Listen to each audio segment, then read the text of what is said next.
She wasn't supposed to be there, not because she wasn't qualified, not because she wasn't trained, but because the mission was never meant to come back. And now, the only voice left on the comms was hers, and it was shaking. Harper Lane sat perfectly still in the steel chair, her hands resting flat on the cold table before her. Across from her, the screen flickered to life static first, then a voice, no image. There was never an image. Lane. Authorization Echo 14 Charlie. Her throat was dry. Lane. Clearance confirmed. Ready to receive.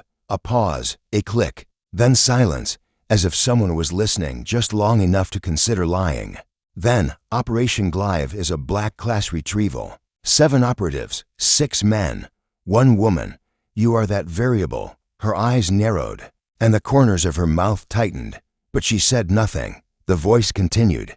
You will be inserted via halo drop into grid for K North, 40 kilometers from the target zone. You'll move with the team to Point Delta, extract the asset, and return to the outpost for evac. You are not in command. You are not to deviate. And if the package is compromised, burn protocol. Do you understand? I understand, Harper said, her voice flat. The screen blinked off. That was it. No mission map. No intel drop. No photos. She'd trained in classified ops long enough to know what a ghost op felt like. But this was colder than usual. This wasn't classified. This was expendable. She stood, boots clicking against the concrete as she exited the briefing room. As she walked the dim corridors of the underground base, shadows slipped past her peripheral vision, other operatives moving like phantoms. No greetings, no nods. They weren't here to bond. They were here to disappear together. In the gear room, she zipped up her reinforced black combat suit, strapped her wrist comm, checked her breath regulator, then scanned the others, 6 of them, each dressed identically, helmets on, faces hidden. One man turned to her, tall and angular, his gear custom stitched in places no regulation soldier would dare touch. He looked like he'd seen war in another lifetime. Maybe he had. Maybe none of them were truly from here. He said nothing, just stared for a beat too long, then looked away. That moment would sit like a tick under her skin for hours afterward. There was no chain of command in the room, but someone had pulled the strings to gather these ghosts, and none of them looked like they intended to follow orders. Before the final green light, Harper found herself staring into the sterile mirror above the wash basin in her quarters. Her reflection looked back, a blur of purpose and suppressed fear. She remembered her old mentor, Colonel Vance, once telling her, when the mission feels wrong before it begins, that's your gut fighting protocol. Listen to it. Sometimes the mission isn't the real mission. She had asked him once if he'd ever disobeyed an order. He only smiled, once. That's why I'm still breathing. Now, standing in the corridor just outside the drop bay, she caught sight of one of the team members slipping something into his chest rig that didn't belong. A narrow cylinder, metallic, long, and not standard issue. She didn't react, just filed it away. When they boarded the aircraft, the wind howled across the ice-stripped runway like a beast warning them off. No one spoke. The drone of the engines and the click of harnesses filled the air. 30 minutes in, the man seated across from her finally leaned forward. Harper Lane, he said, not a question. His voice was rough, distant, like he was remembering something about her that he couldn't quite place. She gave a single nod. You weren't supposed to be selected. You know that, right? She kept her voice calm. I was top of the list. He chuckled once, dry and bitter. They always send one they can pin the failure on. Before she could respond, the green light blinked on above the door. Conversation over. They jumped. The cold punched through her gear like knives, numbing her bones mid-fall. Below them, the frozen Arctic wasteland stretched to infinity, white, untouched, unforgiving. The base they were targeting was half buried beneath the ice, a remnant of a research facility long since erased from public records. Rumor had it wasn't abandoned, it was sealed. When they hit ground and regrouped, the lead operative, no name, no rank, pointed toward a crag of ice in the distance. To clicks, he said. Move quiet. No comms. They advanced in silence. The snow swallowed their footsteps. No one spoke. Harper kept her eyes on the man with the cylinder, her instincts buzzing like electric wire. Something was wrong. Not with him, he was just a piece of it. All of it felt wrong. At the halfway point, her wrist buzzed one short pulse. Then silence. She stopped. The signal was coded. Old school, not from command. From someone who knew how to slip between channels. She crouched behind a snow dune and glanced at her display. Observe. Do not engage. Someone's watching the watchers. There was no source ID. No signature. She looked back at the others now. Just shadows through the frost-glazed air. The man with the cylinder had broken formation. She followed, silent as breath. He crouched near a fissure in the ice, reached into his pack, and pulled out a second object. A beacon, not standard. It blinked once, red. She moved back before he could spot her. Her breath caught in her chest. A beacon signaled to things, location and intent. And that beacon wasn't for rescue, it was a call. A call to who? That night, they reached the outskirts of the facility. Wind tore across the ice with howling fury, and yet the base stood untouched. No snow piled against its steel frame. No frost on the glass. Lights blinked softly under the ice, like it was still waiting for something. Inside, they broke into squads. Harper was paired with the same man who spoke to her on the aircraft. They moved through a corridor lined with decaying monitors and flickering emergency lights. The further they went, the less it felt like a place of science. This was a bunker. Who built this place? She finally whispered. He didn't answer. Just shined his light down a stairwell and said, "There's something you should see." What she saw at the bottom of those stairs would not leave her mind. For days, sealed behind glass, human remains, dozens of them, all in military gear. And on the walls etched like warnings, coordinates, names, faces. Some of those names matched her current team.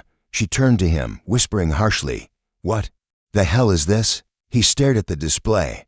"They've run this mission before," he said. "A dozen times, always 7. Always one woman." Harper's stomach dropped. Why? He met her eyes for the first time. And there was something behind them, something close to sorrow, because only one ever survives. And command needs someone to report a version of the truth.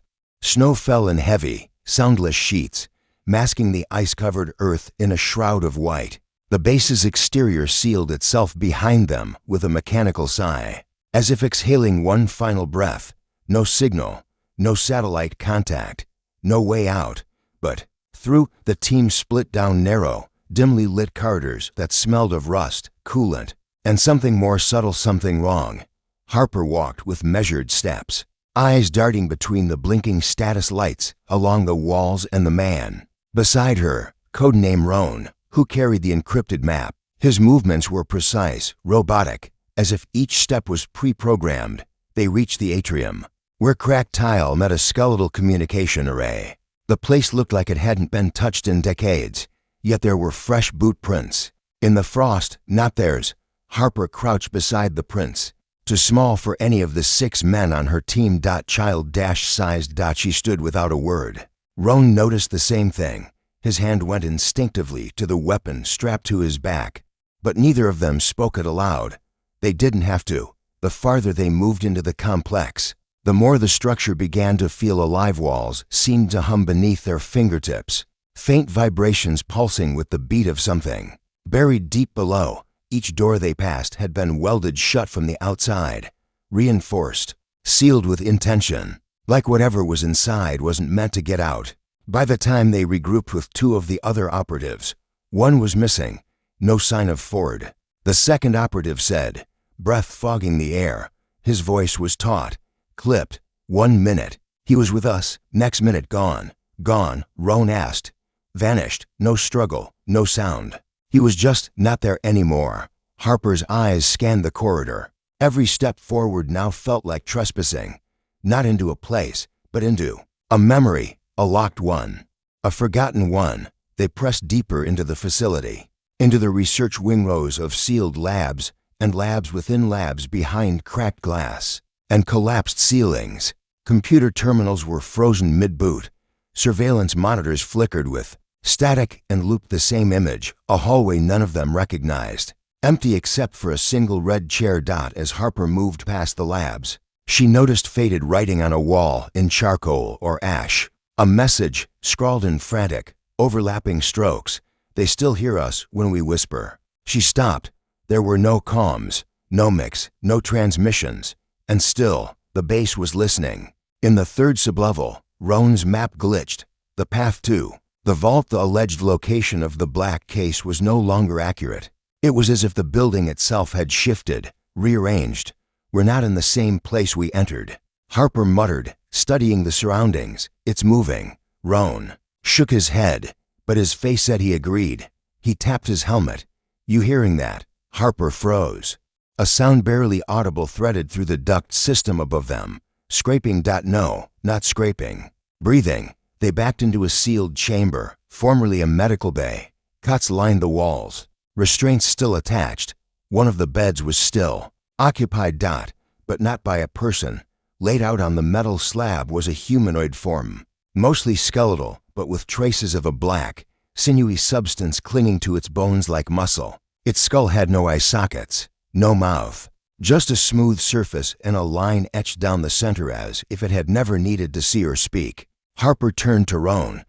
What kind of research was this? He didn't answer. She approached a data pad, left by the bedside, remarkably still functional. She scrolled through logs. The language was fragmented military code merged with scientific jargon. Subject 7B, no response to audio, but reacts to silence. Light exposure triggers distress. Second phase incomplete. Still listens when called by the name. No name was listed, only a code, Helix 0. Then a file played without prompt. A voice not unlike Harper's own whispered, if you're hearing this, it means you've passed phase 1. Do not speak its name. Do not break formation. If the case has moved, abort mission. The voice belonged to another woman, one Harper had never met. Roan stepped back toward the door. We need to leave. Now.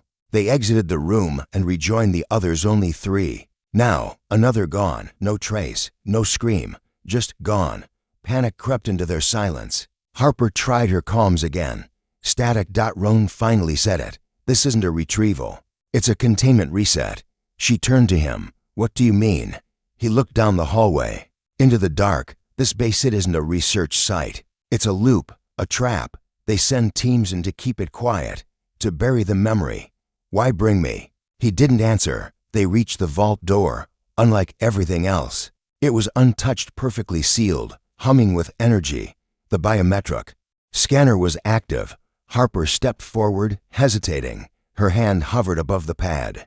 Something inside her screamed to stop, but she pressed her palm against it. The door hissed open. Inside, the case, small, black, glossy, unremarkable, and above it, etched into the steel wall in precise, clinical letters, this case is not to be opened.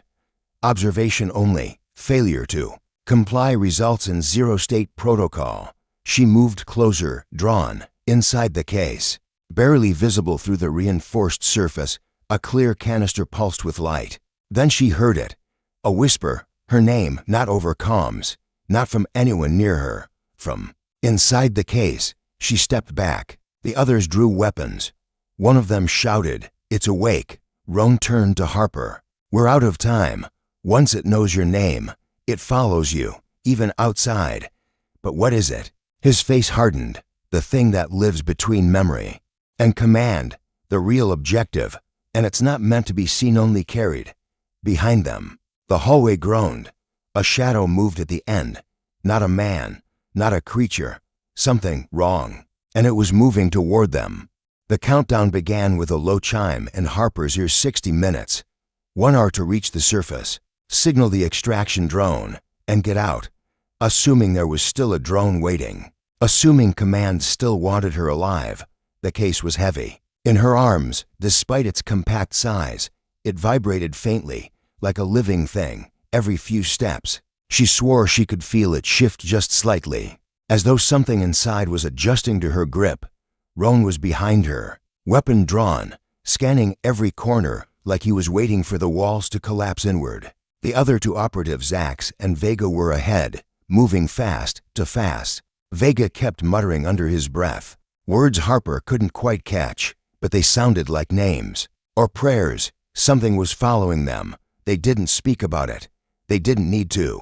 Whatever had taken the others didn't make noise when it hunted. It just took.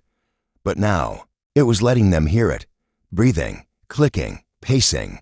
Them through the vents. They reached the main junction. 3 tunnels. One led up. One led back to the labs. The third, a narrow, sealed corridor, was labeled only Black Route. Axe pointed to the upper tunnel. This is the way out. We follow the map. But Roan wasn't looking at the exit. He was staring at the sealed corridor. It wants us to go that way, Roan said. Harper's grip on the case tightened. Then we don't. They moved for the exit, and for a moment, the tension eased until the lights above them pulsed red and the blast doors slammed down ahead. Emergency lockdown. Vega cursed, backing away. It's her. He spat, pointing at Harper. It's awake because of her. Harper stepped forward level. I didn't open it. I didn't say a word. But you listened, he said, and that's all it needed. Roan fired a round into the sealed tunnel. The bullet sparked off the door. It's trying to hurt us. Harper turned. The Black Route corridor was still open. We have no choice, she said. They entered without another word. The passage was narrow and uneven. Ice grew thick along the walls in unnatural patterns like veins. The deeper they went, the less it looked like part of the facility and more like something carved from bone and darkness. The lights faded. Soon they moved in pitch black, guided only by the glow from the case. At the end, a chamber opened, a dome, too vast for the base's recorded dimensions. In the center was a circle of black stone, untouched by frost, pulsing, with light that matched the rhythm of the case in Harper's hands. Roan lowered his rifle slowly. This is where it came from. Harper stared into the center. Came from, or was buried. Axe stepped too close. The circle lit beneath his feet, and with a sound like shattering mirrors, the floor pulled him down.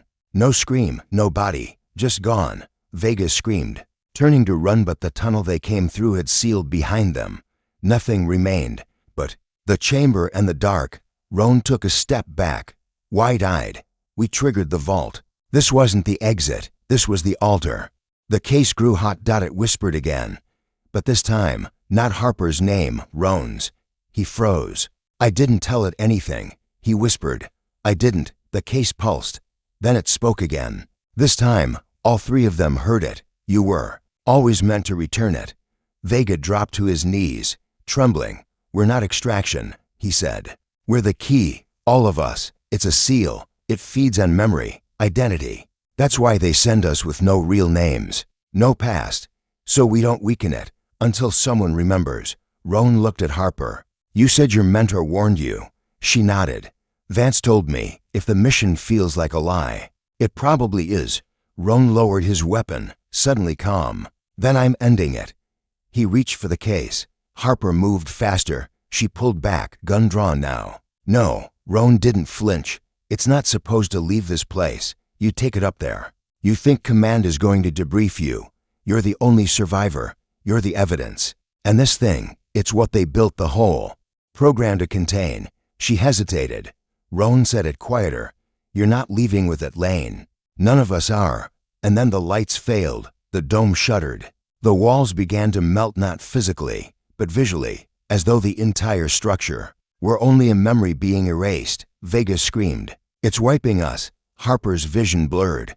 Her own memories began to fracture. Not of the mission, but of before. Her recruitment, her childhood, her name. She clutched the case tighter, trying to hold onto something real. Roan collapsed to his knees, whispering apologies. Harper didn't wait. She ran, back through the false corridor, now twisting like a maze, the world rewriting itself with every step. Time fractured, distance folded, but she kept going, and suddenly light, cold, wind. She stumbled out into the snow, gasping. The extraction drone hovering above the ridge just as promised. She signaled, flares cutting through the gray, a rope. Lowered. She hesitated only once, looking back toward the invisible base already vanishing into the white.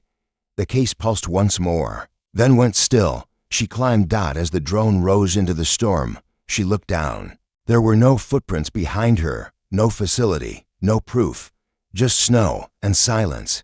Then her comm crackled, a voice, one she didn't recognize, flat, cold, mechanical. Harper Lane, Mission status received. Debrief initiated. She frowned.